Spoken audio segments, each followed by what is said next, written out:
morning, children. How are you today? Сәлеметсіздер ме, балалар? Қалдарың қалай?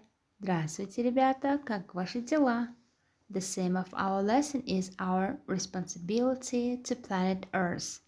Бүгінгі біздің сабақ тақырыбымыз өз ғаламшарымызға деген жауапкершілігіміз. Тема нашего урока называется «Ответственность перед нашей планетой». Reading. Let's read the text. Sustainability. Unless we stop using up the world's resources faster than they can be replaced, these resources will disappear and the human race may not survive.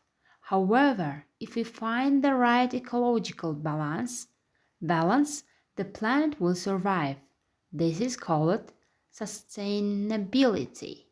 We are responsible for our actions on an individual basis and as wider groups of people, companies, governments, and global organizations.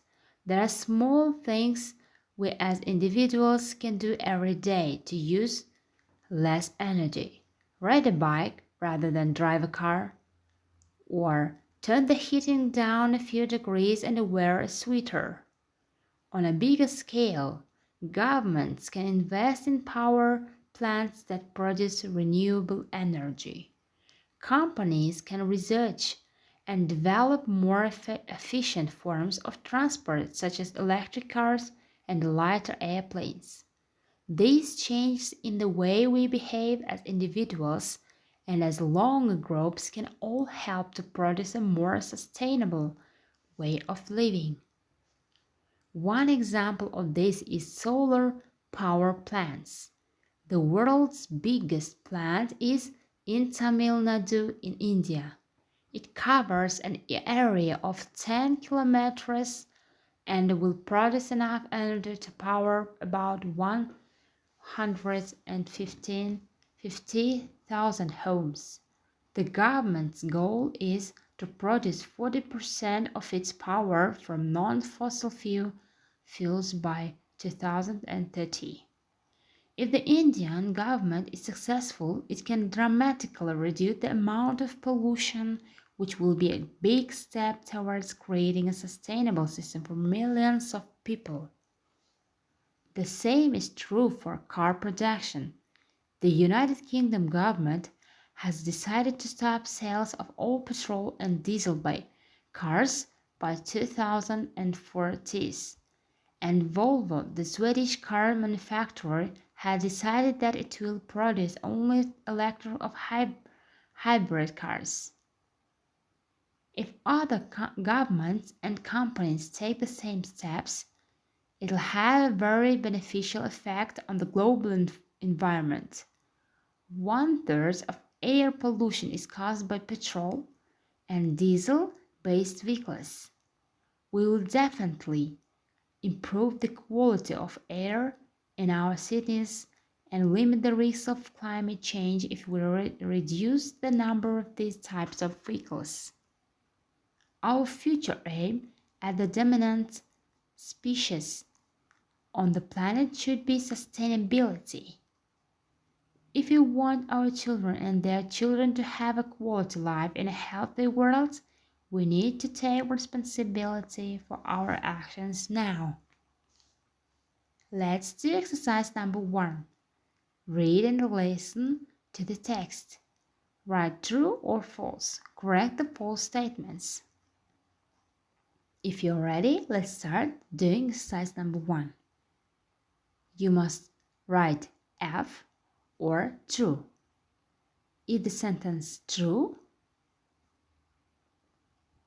You must put the letter T. If the sentence is false, you may put F.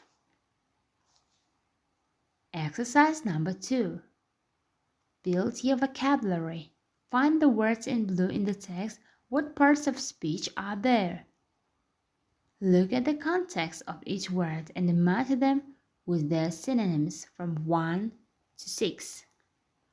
First of all, you must find out words in blue in the text, then write and choose from this exercise their synonyms.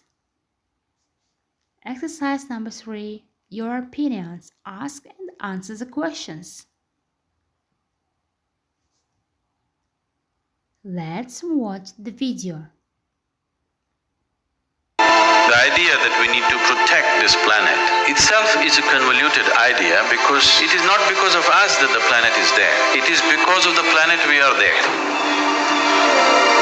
Even to think me and the planet is a completely wrong notion because what you call as myself, the physical presence of who you are, is just an outcrop of this planet. Whatever you experience as a part of yourself, with that nobody has to tell you, please take care of this. Anyway you will take care of it. The planet is for all of us and we cannot exist here by ourselves. Our existence here is not because of our economic activity.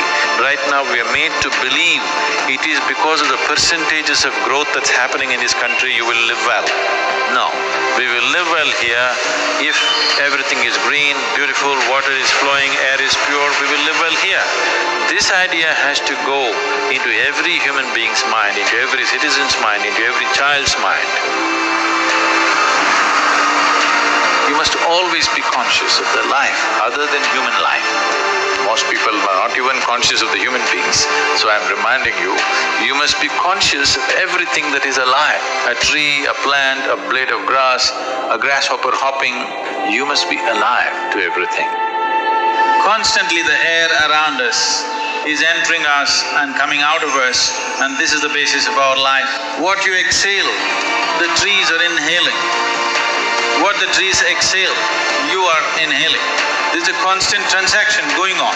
If we stop this process of breath for 1 minute, we understand that without transacting with the air around us, we cannot live for a moment. Similarly, on the level of water and on the level of earth, this transaction is going on. So how we keep the atmospheres around us, the water bodies around us, will determine the nature and the quality of our life.